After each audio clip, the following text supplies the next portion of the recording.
ಇದೆ.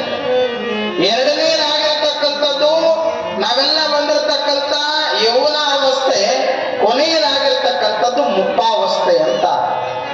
ಅದಕ್ಕೆ ಅನುಭಾವಿಗಳಂತಾರ ಎಷ್ಟು ದಿನ ಬದುಕುವುದು ಅಂದ್ರೆ 3 ದಿನ ಬದುಕುವುದು ಅಂತ.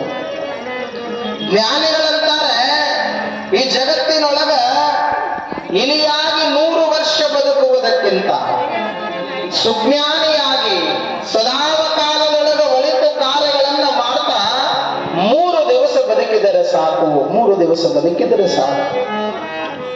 ನಾವೆಲ್ಲ ಅನ್ಬೋದು ನಮ್ಮ ಜೀವನ ಹೇಗೆ 3 ಅಕ್ಷರದೊಳಗೆ ಮುಗಿದು ಹೋಗ್ತದ ಅಂತ ಪ್ರಶ್ನೆಯನ್ನ ಮಾಡಿದ್ರೆ ಇಲ್ಲಿ ಅನುಭಾವಿಗಳು ಬರಿತಾ, ನಮಗೆಲ್ಲ ಒಡೆಯನಾಗಿರ್ತಕ್ಕಂಥವನು ನಾವೇನಂತ ಕರಿತೀವಿ? ಅವನಿಗೆ ದೇವರು ಅಂತ ಕರಿತೀವಿ, ಹೌದಾ? ಎಲ್ಲದಕ್ಕೂ ಒಡೆಯನಾದವನು ಯಾರು? ದೇವರು. ದೇವರು ಅನ್ನುವುದು ಎಷ್ಟು ಅಕ್ಷರದ? ಅದು 3 ಅಕ್ಷರ. ದೇವರು ಅನ್ನುವ 3 ಅಕ್ಷರದಿಂದ ಹಿಡಿದು ಜಗತ್ತು ಅನ್ನುವ ಈ 3 ಅಕ್ಷರಕ್ಕೆ, ಪ್ರಪಂಚ ಅನ್ನುವ ಈ 3 ಅಕ್ಷರಕ್ಕೆ, ಬಯಲು ಅನ್ನುವ ಈ 3 ಅಕ್ಷರಕ್ಕೆ ನಾವು ಬರಬೇಕಾಗಿತ್ತು ಅಂದ್ರೆ ಇರುವ ವ್ಯಕ್ತಿಗಳ ಕಾರಣರಾಗ್ತಾರ. ಯಾರು ಅಂದ್ರೆ ಜನನಿ ಜನಕ ಅಂತಕ್ಕಂಥ ಇರುವ ವ್ಯಕ್ತಿಗಳು. ಜನನಿ ಜನಕ ಅನ್ನುವ ಇರುವ ವ್ಯಕ್ತಿಗಳಿಂದ ಈ ಜಗತ್ತಿಗೆ ನಾವು ಬಂದಾಗ ನಮ್ಮ ಮನೆಯೊಳಗಿರುವ ಬಂಧು ಬಾಂಧವರೆಲ್ಲ 3 ಅಕ್ಷರದೊಂದನ್ನ ಕಟ್ಟುತ್ತಾರೆ. ಅದಕ್ಕೇನಂತಾರ ಅಂದ್ರೆ ತೊಟ್ಟಿಲು ಅಂತ ಕರೀತಾರ. ತೊಟ್ಟಿಲು ಹೆಸರು ನೋಡೋಣ ಎಷ್ಟು ಅಕ್ಷರದ? ಅದು 3 ಅಕ್ಷರ. ತೊಟ್ಟಿಲು ಅನ್ನುವ 3 ಅಕ್ಷರವನ್ನ ಕಟ್ಟಿ ಅದರೊಳಗೆ ನಮ್ಮನ್ನೆಲ್ಲ ಹಾಕಿ ಇಡ್ತಾರ. ಅದಕ್ಕೇನಂತಾರ? ಹೆಸರು. ಎಷ್ಟು ಅಕ್ಷರದಲ್ಲಿ? ಇದು 3 ಅಕ್ಷರ. ಹೆಸರು ಅನ್ನುವ 3 ಅಕ್ಷರವನ್ನಿಟ್ಟಾಗ ಮುಗಿತಂತವೇನು ಜೀವನ? ಇಲ್ಲ.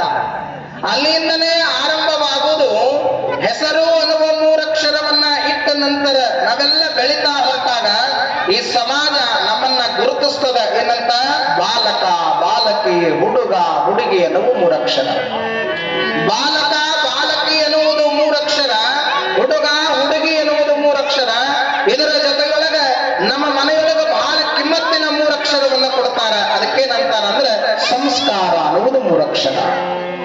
ಸಂಸ್ಕಾರ ಅನ್ನುವ 3 ಅಕ್ಷರವನ್ನ ನಾವೆಲ್ಲ ಕಲಿತಾ 6 ವರ್ಷಕ್ಕೆ ಪಾದಾರ್ಪಣೆಯಾದಾಗ ಮುಂದೆ ನಮಗೆ ಶಿಕ್ಷಣ ಅನ್ನುವ 3 ಅಕ್ಷರ. ಶಿಕ್ಷಣ ಅನ್ನುವ 3 ಅಕ್ಷರವನ್ನ ಕಲಿತಾ ಮುಂದೆ ನಾವು ಪದವಿ ಎನ್ನುವ 3 ಅಕ್ಷರವನ್ನ ಪಡೆದುಕೊಳ್ಳಬೇಕಾಗಿತ್ತು ಅಂದ್ರೆ ಪರೀಕ್ಷೆ ಎನ್ನುವ 3 ಅಕ್ಷರವನ್ನ ನಾವೆಲ್ಲ ಬರಿಬೇಕಾಗ್ತದೆ. ಪರೀಕ್ಷೆ ಎನ್ನುವ 3 ಅಕ್ಷರವನ್ನ ಬರೆದಾಗ ಮುಂದೆ ಪದವಿ ಎನ್ನುವ 3 ಅಕ್ಷರ ಸಿಗ್ತದ. ಮುಗಿತೇನ್ರಿ? ಜ್ಞಾನಿಗಳಂತಾರ ಯಾವಾಗ ಪದವಿ ಸಿಗ್ತದ, ಪದವಿ ಸಿಕ್ಕ ನಂತರದೊಳಗ ಮುಂದೆ 3 ಅಕ್ಷರದೊಂದನ್ನು ಹುಡುಕ್ತೀವಿ. ಅದಕ್ಕೇನಂತಾರ? ಉದ್ಯೋಗ, ನೌಕರಿ. ಇದು 3 ಅಕ್ಷರ. ಉದ್ಯೋಗ ಅನ್ನುವುದು 3 ಅಕ್ಷರ, ನೌಕರಿ ಎನ್ನುವುದು 3 ಅಕ್ಷರ. ಮುಗಿತೇನು? ಉದ್ಯೋಗ ನೌಕರಿ ಸಿಕ್ಕರೆ ಅದರ ಜೊತೆಯೊಳಗ ನಾವೆಲ್ಲ ಅಂತೀವಿ ನೌಕರಿ ಮಾಡ್ತಾನ ಅಂದ್ರೆ ಎಷ್ಟದರಿ ಪಗಾರ ಅಂತೀವಿ, ಹೌದು? ನೌಕರಿ ಎನ್ನುವುದು 3 ಅಕ್ಷರ, ಅದರ ಜೊತೆಯೊಳಗ ಪಗಾರ ಅನ್ನುವುದು 3 ಅಕ್ಷರ. ಇದನ್ನೆಲ್ಲ ತಗೊಳ್ತಾ ಬೆಳೀತಾ ಇರಬೇಕಾದ್ರೆ ಮನೆಯೊಳಗಿರುವ ತಂದೆ ತಾಯಿಗಳು ಅಂತಾರ, ಏನಂತಾರ? ಇವನಿಗೆ ಮದುವೆ ಎನ್ನುವ 3 ಅಕ್ಷರವನ್ನ ಮಾಡಬೇಕು. ಮದುವೆ ಎನ್ನುವ 3 ಅಕ್ಷರ ಆದ ನಂತರ ಸಂಸಾರ ಅನ್ನುವ 3 ಅಕ್ಷರ ಆರಂಭವಾಗ್ತದೆ. ಸಂಸಾರ ಅನ್ನುವ 3 ಅಕ್ಷರ ಆರಂಭವಾದ ನಂತರ ಮಕ್ಕಳು ಅನ್ನುವ 3 ಅಕ್ಷರ ಹುಟ್ಟುತ್ತಾ. ಮುಗಿತೇನು ಜೀವನ? ಅದಕ್ಕೆ ಜ್ಞಾನಿಗಳಂತಾರ ಮಕ್ಕಳು ಅನ್ನುವ 3 ಅಕ್ಷರ ಆದ ನಂತರದೊಳಗೆ ಅವರಿಗಾಗಿ ಒಂದಷ್ಟು ಗಳಿಸುವುದು, ಅವರಿಗಾಗಿ ಒಂದಷ್ಟು ಬಳಸುವುದು, ಅವರಿಗಾಗಿ ಒಂದಷ್ಟು ಉಳಿಸುವುದು. ಗಳಕಿ ಬಳಕೆ ಎನ್ನುವ ಉಳಕಿ ಎನ್ನುವ 3 ಅಕ್ಷರದೊಳಗೆ ನಾವೆಲ್ಲ ಕಾಲವನ್ನ ಕಲಿತಾ ಹೊರಟ್ರೆ ಜೀವನ ಮುಗಿಯುವುದಿಲ್ಲ. ಅದಕ್ಕೆ ಶರಣರಂತಾರ ನಮ್ಮ ಬದುಕು ಸಾರ್ಥಕ ಆಗಬೇಕಾಗಿತ್ತು ಅಂದ್ರೆ ಕಾಯಕ ಅನ್ನುವ 3 ಅಕ್ಷರವನ್ನ ನಾವು ಸದಾ ಕಾಲದೊಳಗೆ ಮಾಡಬೇಕು. ಕಾಯಕ ಅನ್ನುವ 3 ಅಕ್ಷರವನ್ನ ಮಾಡುವುದರ ಜೊತೆಯೊಳಗ ಇನ್ನು 3 ಅಕ್ಷರವನ್ನದ ಯಾವುದು? ದಾಸೋಹ ಅನ್ನುವುದು 3 ಅಕ್ಷರ. ಕಾಯಕದ ಜೊತೆಯೊಳಗ ದಾಸೋಹ ಅನ್ನುವ 3 ಅಕ್ಷರವನ್ನ ಎಡಬಿಡದೆ ಮಾಡಿದರೆ ಈ ಜೀವನಕ್ಕೆ ಒಂದು ಸಾರ್ಥಕತೆ ಸಾಫಲ್ಯ ಬರ್ತದೆ. ಮತ್ತು ದಾಸೋಹ ಕಾಯಕವನ್ನ ಮಾಡ್ತಾ ಹೊರಟಿವಿ ಅಂದ್ರೆ ಮುಗಿಯುವುದಿಲ್ಲ. ಅದರ ಜೊತೆಯೊಳಗ 3 ಅಕ್ಷರದ ಒಂದನ್ನ ನೆನಪಿಟ್ಕೊಳ್ಬೇಕು. ಅದು ಯಾವುದು ಅಂದ್ರೆ ಆಧ್ಯಾತ್ಮ ಅನ್ನುವುದು 3 ಅಕ್ಷರ. ಈಗ ನಾವೇನ ಕೇಳ್ತಾ ಇದೀವಲ್ಲ 5 ದಿನದ ಪ್ರವಚನ, ಇದು ಆಧ್ಯಾತ್ಮ ವಿಚಾರ. ಆಧ್ಯಾತ್ಮ ಅನ್ನೋದು 3 ಅಕ್ಷರ. ಅದರೊಳಗೆ ಉಪಯೋಗವಾಗುವುದು ವಚನ ಅನ್ನುವುದು 3 ಅಕ್ಷರ, ಅದರ ಜೊತೆಯೊಳಗೆ ಅದ್ಭುತವಾಗಿ ಹಾಡ್ತಕ್ಕಂಥ ಸಂಗೀತ ಅನ್ನೋದು 3 ಅಕ್ಷರ, ಅದಕ್ಕೆ ಬಹಳ ಸುಂದರವಾಗಿ ಸಾಥ್ ನೀಡ್ತಕ್ಕಂಥದ್ದು ತಬಲಾ ಅನ್ನುವುದು 3 ಅಕ್ಷರ. ಇಷ್ಟೆಲ್ಲ ಆದ ಮೇಲೆ ಕೊನೆಗೆ ಪ್ರವಚನ ಮುಗಿದ ಮೇಲೆ ನಿಮಗೆಲ್ಲ ವಿತರಣೆ ಮಾಡ್ತಾರ. ಏನು? ಪ್ರಸಾದ ಅನ್ನುವುದು 3 ಅಕ್ಷರ.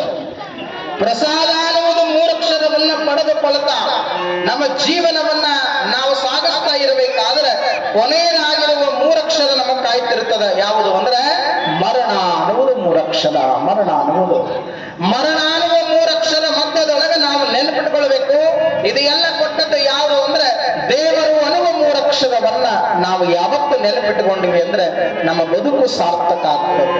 ಅದಕ್ಕೆ ಜ್ಞಾನಿಗಳು ಬರೀತಾರ, ಓ ಮನುಜ, ನೀನಿರುವುದು 3 ದಿವಸ ನಗು ನಗುತ್ತ ಮಾಡಬೇಕು, ದ್ವೇಷವೆಂಬ ಕಂತೆ ಸುಟ್ಟು ಹಾಕಬೇಕು. ಎಷ್ಟು ಕಿಮ್ಮತ್ತಿನ ಮಾತು ಹೇಳ್ತಾ, ನಾನು ನಾನು ಎಂದು ಮೆರೆಯಬೇಡ ಮೂಡ, ನಾನು ಎಂಬುದು ಸುಳ್ಳು ಅಂತ. ಸುಳ್ಳು ಅಂತ ಏನದ ಜೀವನದೊಳಗೆ. ಅದಕ್ಕೆ ಅವರಂತಾರ, ನೀ 3 ದಿವಸ ಇರ್ತೀಯಲ್ಲಪ್ಪ, ಹೇಗಿರುವುದು ಅಂದ್ರೆ ನಗನಗುತ್ತಾ ಇರಬೇಕು, ನಗನಗುತ್ತಾ ಇರಬೇಕು ಅಂತಾರ ಜ್ಞಾನಿಗಳು. ಒಳಿತು ಮಾಡು ಮನಸ ನೀನಿರುವುದು